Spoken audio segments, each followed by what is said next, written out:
All right, I'm going to go ahead and get started. Good afternoon and welcome to today's session of Imagine America Radio, our continuing Career College Exposition webinar series. My name is Lee Doubleday and I'm with the Imagine America Foundation. I'm excited about today's career topic, which is STEM careers in the transportation industry, sponsored by Universal Technical Institute, or UTI. UTI is this country's leading provider of high-quality, career-focused education at 12 locations nationwide. UTI is also a 20-year sponsor of the Imagine America Scholarship and Award programs, having provided admissions-based financial aid to more than 15,000 enrolling Imagine America students. Without taking any valuable time from our presenter, let me refer any and all inquiries about the Imagine America Foundation and our scholarship programs to www.imagine-america.org. Since our beginning in 1999, Imagine America remains the leading sponsor of scholarship aid to enrolling high school students. However, our country faces a serious shortage in certified technicians. We hear from employers in virtually all sections of the country desperately looking for qualified employees, so we need to do more. Our partner in today's presentation is Universal Technical Institute, and joining me today to discuss in detail the looming technician shortage and how UTI is helping meet this need is Dr. Stephen Coyle. Dr. Coyle is a nationally recognized expert in this area with an extensive K-12 background, so you're in great hands today. But before turning the program over to Dr. Coyle, let me outline today's agenda. Today's session of Imagine America Radio will be 30 minutes maximum with question and answers at the end of the presentation. All participants can submit questions while the presentation is in session via the Q&A feature in this Zoom meeting. Either that or the chat feature would work as well. At the end of the presentation, or approximately 2:25, I will then present any questions offered by the participants, and we'll address as many questions as possible and provide written responses and follow-up emails if necessary. We'll have a hard close at 2:30. So, without taking any more time out of today's presentation, let me turn today's session over to Dr. Coyle. Dr. Coyle, the floor is yours.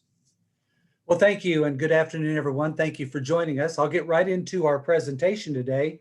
Our agenda is threefold: challenges facing the workforce. We'll follow that up with opportunities in the transportation industry, and then we will close with Universal Technical Institute's career pathways.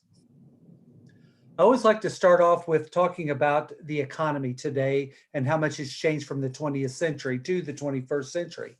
In the 20th century, you can see we are very much an agricultural manufacturing economy, and today we have shifted more to a service economy. Almost completely. You can all attest to that yourselves. If you have a house, a car, a washing machine, you know exactly what I mean when it comes to getting someone to come fix it, especially someone who's qualified to fix it. You also might be alarmed when you see agriculture drop from 41% to 2%, say, wow, we're running out of food, what's going on here? But in reality, with 2%, we feed more people than we do at the 41% due to technology and modern equipment. However, that's tied directly into service, so the dilemma continues about the shortage of skilled trades. A recent survey was done of 150,000 students grades 6 through 12, and they were all asked, how many of you would like a skilled trades career? And a whopping 3% said, yeah, this is what I want to do. The same group then was asked how many would want a STEM career, and over 45% said, that's what I want to do. That's what I'd like to go into. There lies the disconnect. Students do not understand that STEM and skilled trades go hand in hand. Unfortunately, we have educators who don't see that connection either. We tend to think of STEM as white collar rather than blue collar. I like to call it all collars because it really permeates our entire economy and our entire career fields. STEM career growth has grown exponentially. We have the STEM jobs are projected to grow by over 13% in the coming years, whereas regular jobs will grow about 9%. But a more staggering difference is in income potential. You can see in the median hourly earnings of a non-STEM career is about $19 an hour, just a little over. Whereas a STEM career, that jumps to almost $39 an hour, quite a difference. We can see it even more when we look at a yearly or annual earnings. We have non-STEM occupations, just over $38,000 a year. STEM occupations, almost $87,000 a year. Now, I don't want to mislead you that just because you choose a non-STEM career means you won't make any money. There are non-STEM careers where you can do that, but the majority are STEM careers. And when you think about that 1 year, the difference in earnings, take that over the course of an entire career of say spanning 25, 30, 35 years, that's a huge difference in earnings potential. Just over 20% of the jobs in this country right now require a bachelor's degree for entry. And that takes us to the next statistic. We have almost half of our college graduates go into occupations that don't require a college degree. They didn't need the college degree in the first place, but they got one anyway. Think of the time, the energy, the money that they spent on a degree that wasn't necessary. Now, I'm not saying that a bachelor's degree is bad. It's not. But through career readiness, through career planning, that person might have chosen better and maybe not have the student loan debt that they've taken on and still be in the occupation that they're in right now. I talk a lot to educators about the old SMART versus the new SMART, with the old SMART being find the best school you can get into. And then once you get there, figure out what it is you want to do. You might laugh at that, but think about it. I know I changed my major 3 times while I was in school, and you probably did the same thing. So we figure out what it is we want to do, and then we come out the front door. We got a degree in hand. We go, here I am, world, hire me. We know today that just doesn't work. It's just not efficient. You might even say, who does that anyway? That's ridiculous. Well, I would refer you to the recent admissions scandal that we had, where we had parents bribing schools to get their sons and daughters into these prestigious schools like USC and Stanford, some of these type of schools, because they want them to get in those prestigious schools.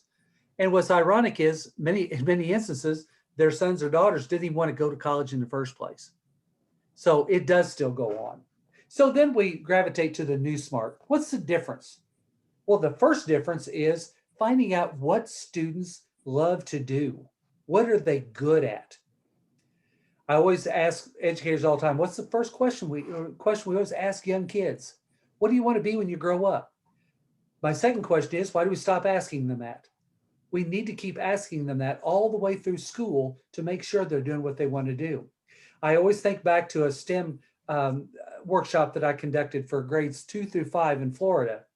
I was using our electronic circuit boards. They were having a ball. I had a teacher come up to me. It was a 4th grade group. She has tears in her eyes. And I'm thinking, oh man, what's happened? And she goes, look at that young man there in the back. He's laughing, having fun. She said, almost didn't bring him. I go, what? Why? She said, he's a troublemaker. He disrupts the class. He's always causing trouble. And I just didn't want to bring him in here. I just figured he was going to make life miserable for you. But he was the first one done. He's happy. He's helping his friends, his classmates. And he's already asked me to stay for the 5th grade session. There's a lesson there. She found what he likes to do and what he's good at. And I hope that she builds upon that. So after we figure that out, then let's find out what program do they need? Do they need a bachelor's degree or a master's degree? Maybe. Or do they need competency-based credentials or maybe an associate's degree? Maybe. We have to individualize these students to find out what do they really need. And then let's find out what school they need to go to. Why send them off to the college or university when they might need a trade school? They might need a welding school, a cosmetology school, something along those lines.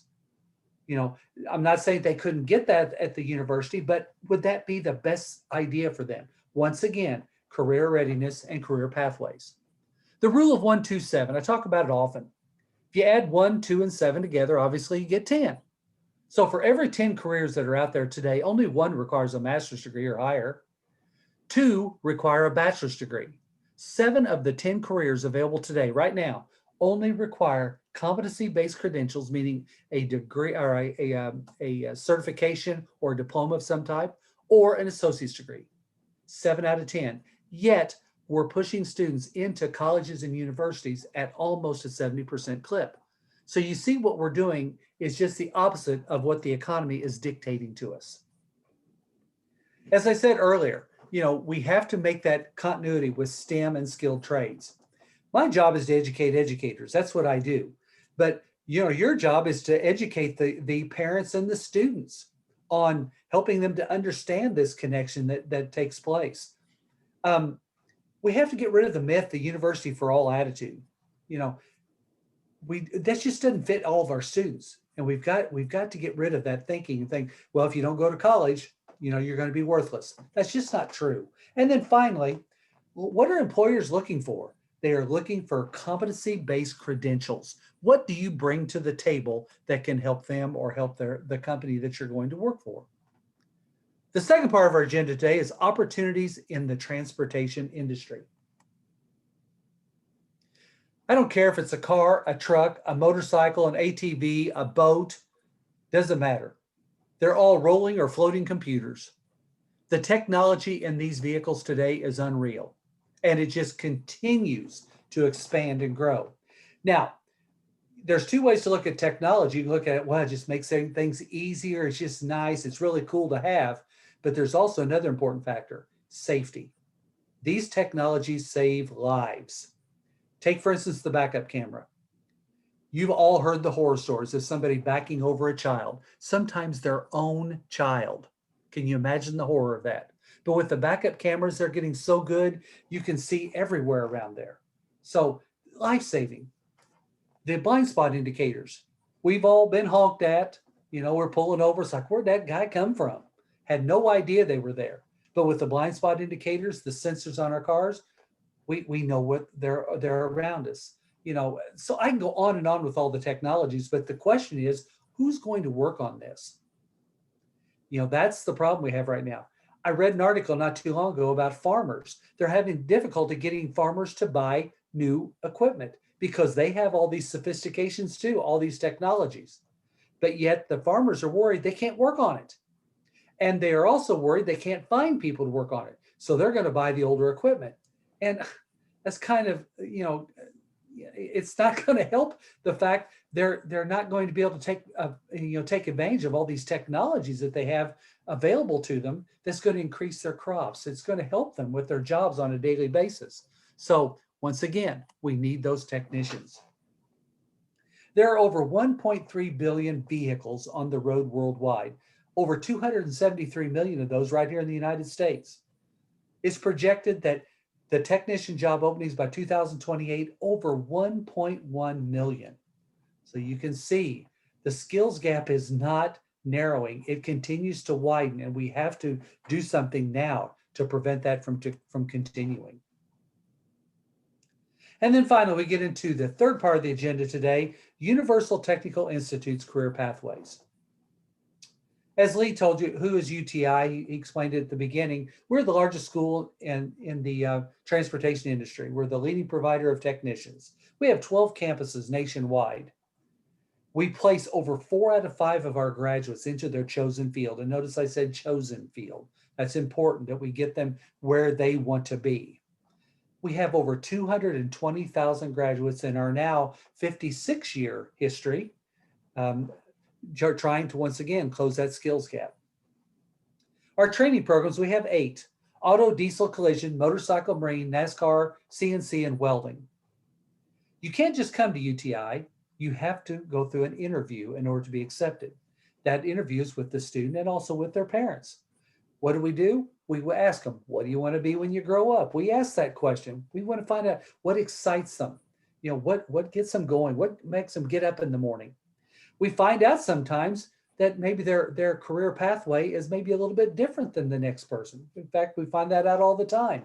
I named 8 career pathways, but there are hundreds of career pathways within those 8.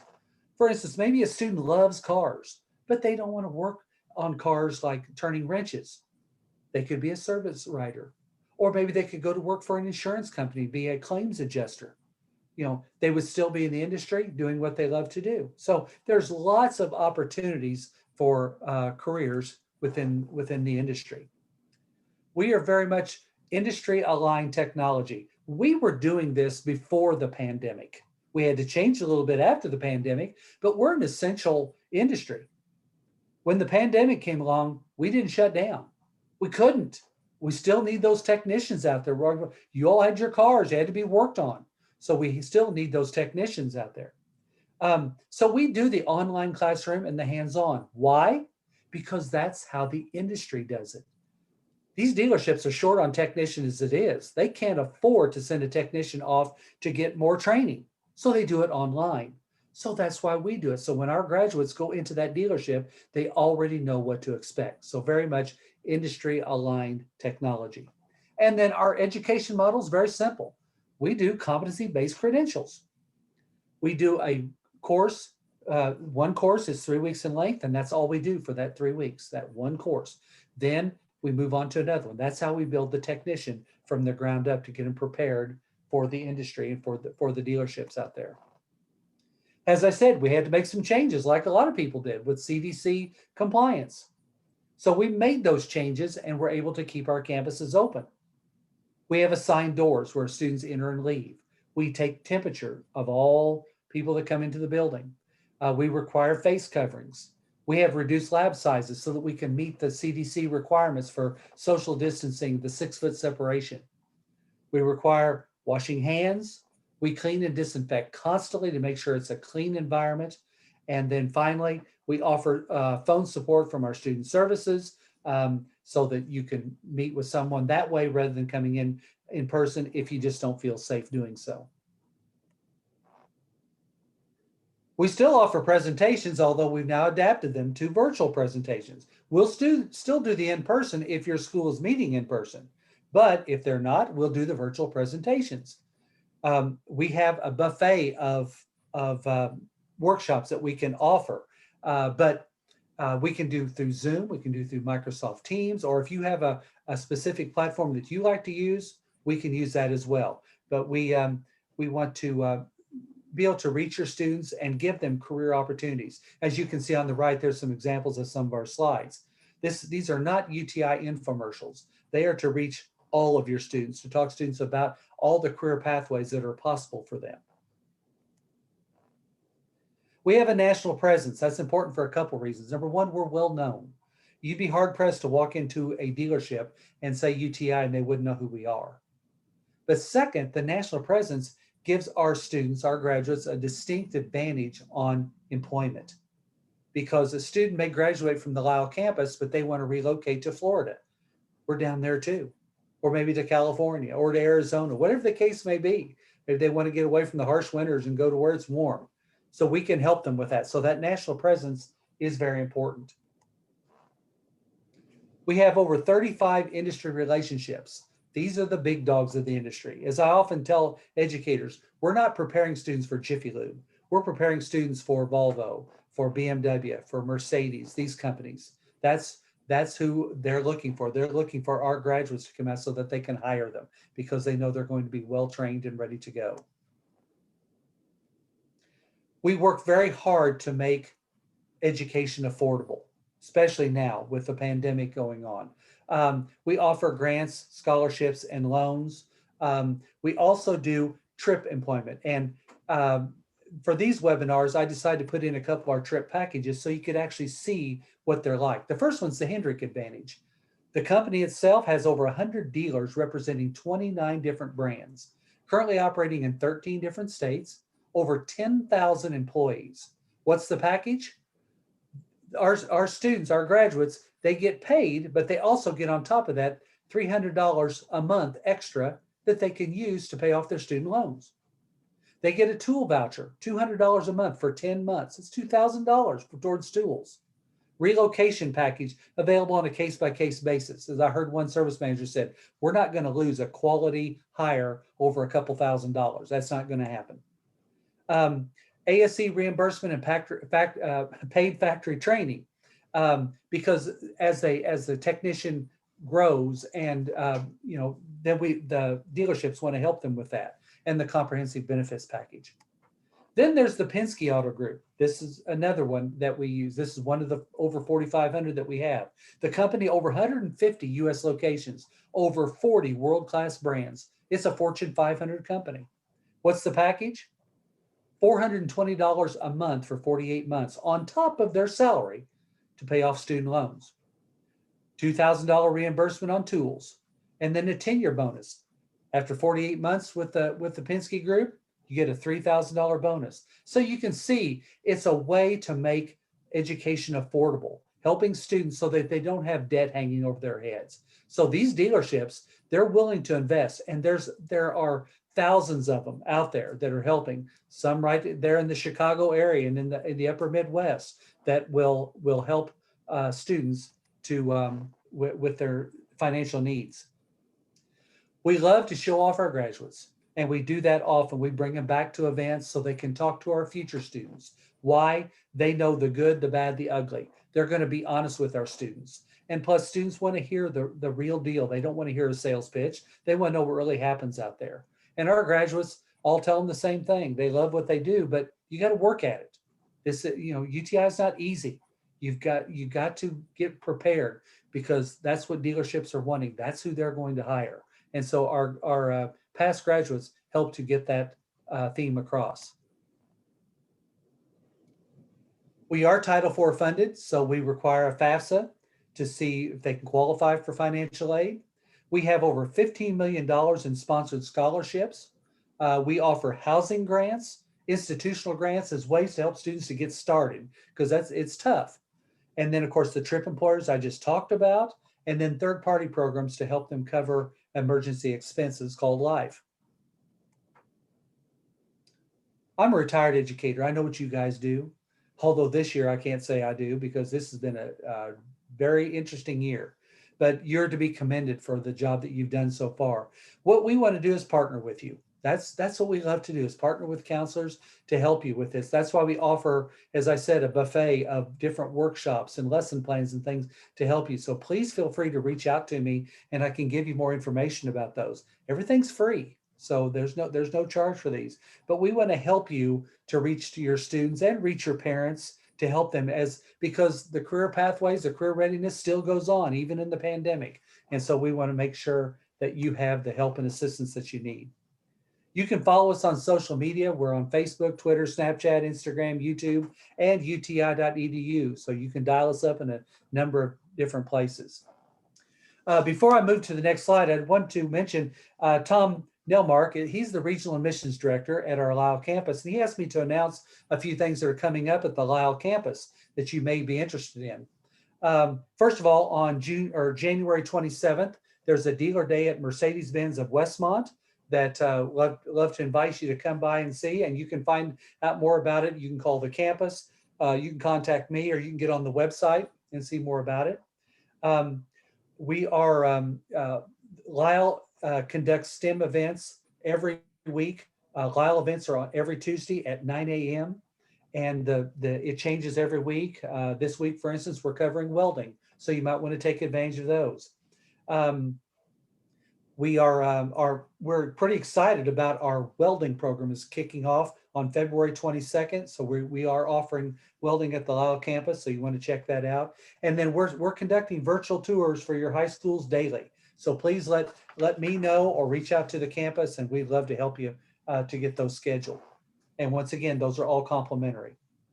Finally, I want to end up with, I always get the question, hey, Steve, I get what you're saying. You're preaching to the choir, but my parents, I need help. And so that's why I decided to include this, this slide as well, and to give you some tidbits to help you with parents, because I know it is tough. The first thing I would ask you to do is promote your STEM programs and make sure you recognize it as STEM programs. Oftentimes educators come to me and I'll say, hey, what are you doing with STEM? They go, oh, not really a whole lot. But after talking to them, they're doing a lot of things with STEM. They just don't realize they are. So promote those programs. Host an open house for parents, and at the high school and at the middle school level, and get them involved.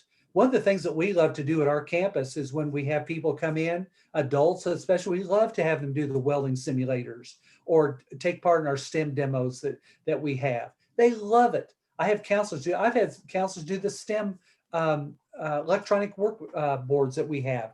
I mean, they love those things. So get them involved. You having trouble getting there, give them something to do and they'll come. Involve industry. Industry will help you. They will, because they need workers.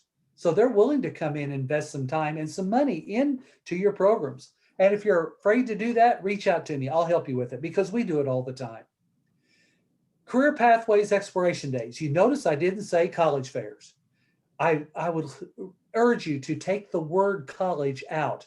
Don't, don't misunderstand me. I don't mean to put down college. That's not what I'm doing at all. What I'm saying is when you say college, a student is going to think of the University of Chicago, the University of Illinois. They're not going to think of UTI or a welding school or a cosmetology school or something along those lines. They're not going to think of those. And so that's why you want to get all your students involved. So call it, a career pathways exploration day, something along those lines, because that way you'll reach all your students. And then finally, I would say celebrate your successes of all of your students, not just a few. Make sure everybody gets recognized. Parents love for their kids to get scholarships or to be recognized publicly. So find ways to do that. Not just your kid getting the full ride scholarship for play football, but all of your students. It's very important. And then this is my contact information, my phone number, my email address. Please feel free to reach out to me if you have any questions or comments. I can't thank you enough for spending part of your afternoon with me today. Hope you picked up some tidbits out of it. I wish you a good rest of your day and good luck for the rest of your school year. Thank you. Awesome. Thanks, Dr. Coyle. We are now going to open this up for the Q&A portion of our presentation. I also, I'm going to be launching a poll here. You should see it on your screen. If you would like Dr. Coyle to send you an email with the virtual event calendar for your seniors, please feel free to indicate that you would like them to send you an email about the upcoming virtual events so that we know who to send that to. A couple of things here. We are now going to be using the Q&A feature here. So if you have a question, please feel free to click on the Q&A button and ask your question. It does look like somebody has a question for you, Dr. Coyle. This person wants to know if the Lisle campus offers housing. Yes, we do. And I always fail to mention that, but yes, we do have housing at the campus. They're not dorms, they're apartments that we lease, and so we have control over them. So yeah, we can help you with that. And we also have housing grants to help with that too. Oh, great. Okay, good. All right. And now this person wants to know whether or not there are a GPA or test score requirements to get into Universal Technical Institute. Actually, no, we don't have a GPA requirement. When we do the interview, we just want to find out more about the student, their background, that kind of thing. But grade point average isn't, there's no set requirement there. We also do not require SAT or ACT scores either. Right. Basically, the idea is that maybe somebody might be better suited to work with their hands and, rather than traditional classroom environment. That's why they're interested in your school in the first place. Am I right? Exactly. Okay, great. Okay, one more question. This person wants to know about cost comparisons to community college programs. We get this question a lot. Can you sort of just talk about the difference between your school and a community college and the cost comparison there? Yes, I get it almost every time. And it's a great question. And what you have to look at is ROI, return on investment. And so you have to look at several items when you're comparing those. For instance, when you're talking about time, you're going to be at the community college 2 to 3 years. UTI, you're going to be here about a year.